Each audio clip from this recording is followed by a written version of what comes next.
Doctor साहब, ये तो हमें अक्सर सुनने में आता है दांतों में कीड़ा लग गया, लेकिन कीड़ा दांतों में लगता कैसे है बेसिकली? क्या उसके सिम्टम्स सामने आता है कि पता चले भाई हाँ दांतों में वाकई कीड़ा लगा हुआ है?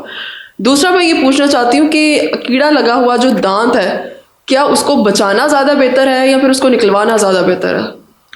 मिस, इसके अंदर दो तीन बातें हैं कि सबसे पहले आपने पूछा है कि दांतों को कीड़ा क्यों लगता है। इसके अंदर मिस बहुत सारी बातचीत आ जाती है। सबसे पहले अगर मैं बताऊं, मुंह का ड्राई रहना, ब्रशिंग ना करना, उसके बाद मुंह में कैलकुलस का होना, आपके जिस्म के अंदर किसी विटामिन किसी मिनरल की कमी है, खुदा ना खास्ता कोई सिंड्रोमिक है, सो इन तमाम कंडीशन में, और वेरी इंपॉर्टेंटली कोई स्मोकर है, वेरी इंपॉर्टेंटली कि अगर किसी का मुंह ज़्यादातर ड्राई रहता है तो आम आदमी को दांत का कीड़ा ऐसे ही परसीव वो करता है कि जी मेरा दांत काला हो गया, मेरे दांत के ऊपर को दाग धब्बा है तो लो जी कीड़ा लग गया। कुछ केसेस में ऐसा होता है, समटाइम्स ऐसा नहीं भी होता, वो एक दाग धब्बा हो सकता है, स्टेन हो सकता है। सो बेसिकली जब कीड़ा लग गया है वो किस तरह लगता है, एक मिनरलाइज स्ट्रक्चर है दांत जिसमें कैल्शियम है, फ्लोराइड है, तमाम विटामिन है, मिनरल्स है, एक मिनरलाइज स्ट्रक्चर का ख़त्म हो जाना ड्यू टू एसिड अटैक, तेज़ाब मुंह के अंदर निकलना by the harmful bacteria due to dry condition या स्मोकिंग है या किसी मिनरल की कमी है, so for instance any reason. So दांत को कीड़ा लग जाना इज़ बेसिकली एट टाइम्स कि दांत काला हो गया है और अल्टीमेटली उसको हमें उसकी फिलिंग कर लेनी चाहिए। दूसरा आपने मेरे से पूछा है कि उसको सेव किया जा सकता है क्या कीड़े वाले दांत को? जिस दांत को कीड़ा लगा है उसकी अभी पिट एंड फिशर केरीज है। पिट एंड फिशर केरीज से मुराद ये कि अभी दांतों की जो एलिवेशंस हैं, डिप्रेशंस हैं दांत के, उसके अंदर जो अभी बहुत थोड़ा सा ब्लैक सी लाइन शो हो रही है जो एक पिट एंड फिशर केरीज है, उसको अगर हम पहले स्केलर से क्लियर आउट करके देख लें कि वाकई पिट एंड फिशर है या ये वाकई कीड़ा है या ये स्टेन है, तो it is very much advice कि हम पिट एंड फिशर को उधर ही बंद कर लें सो दैट दांत में मजीद कीड़ा ना लगे। तो ये अगर दांत है और यहाँ पे कीड़ा लग चुका है तो उसने अंदर ही अंदर इस तरह डीप जाई जाना है, साइड्स पे जाई जाना है, तमाम डायरेक्शन के अंदर। सो जब एक दफ़ा कीड़ा लग जाए और आपको खुद भी पता हो, डेंटिस्ट को फ़ौरन चेक करवा लेना चाहिए ताकि आपकी प्रिवेंटिव फिलिंग हो जाए।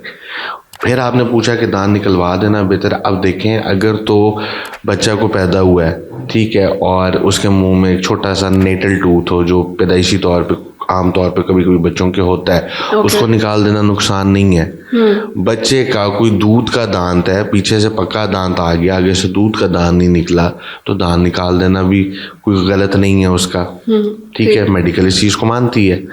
फिर उसके बाद किसी के मुंह में कोई एडिशनल दांत हो, सुपर न्यूमरी टूथ हो, उसको भी निकाल देना गलत नहीं है। किसी की अकल दाढ़ हो, वहां तक ब्रश ही नहीं पहुंचता, सफाई नहीं होती, डेंटिस्ट भी नहीं पहुंच सकता वहां पे आमतौर पे, ठीक है, तो अकल दाढ़ को निकाल देना भी आमतौर पे नुकसानदेह नहीं है। ठीक है, अकल दाढ़ को इवन निकाल के हम 7 की जगह ट्रांसप्लांट भी कर सकते हैं। किसी का 7 नहीं है लेकिन उसका 8 है, अकल दाढ़ है उसकी,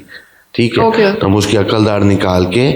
उसके 7 नंबर दांत की जगह प्लांट कर सकते हैं। ठीक है, सो लेकिन कोई परमानेंट दांत निकलवा लेना,